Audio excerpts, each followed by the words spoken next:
টবের মধ্যে কতগুলা করে আখ, গুণে শেষ করা যাবে না, এতগুলা করে। আর আখের জমিতে কিন্তু আখ চাষে কিন্তু খুবই একটা লাভজনক চাষ। আর এটা বাজারে খুবই ভালো মানের চাহিদা। গরমের সিজনে তো আখের ব্যাপক চাহিদা। যারা আখ চাষ করতে চান তাদেরকে বলবো যে দেখুন কিভাবে আখ চাষ করতে হয়।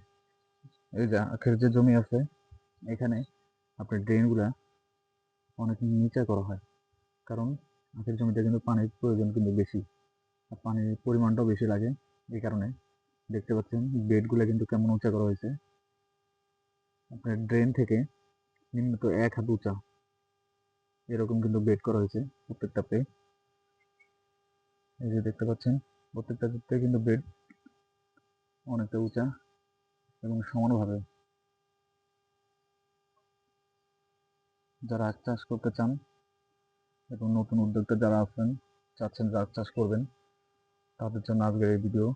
এবং আপনারা যারা আখের ব্যবসা করতে চান এবং নিতে চাচ্ছেন, তাদের জন্য বলবো যে আসলে আপনারা কিন্তু আমাদের পেজে যোগাযোগ কন্ট্যাক্ট নাম্বার দেওয়া থাকে, সেখান থেকে আপনারা কিন্তু নাম্বার নিয়ে যোগাযোগ করে কিন্তু আখ নিতে পারবেন।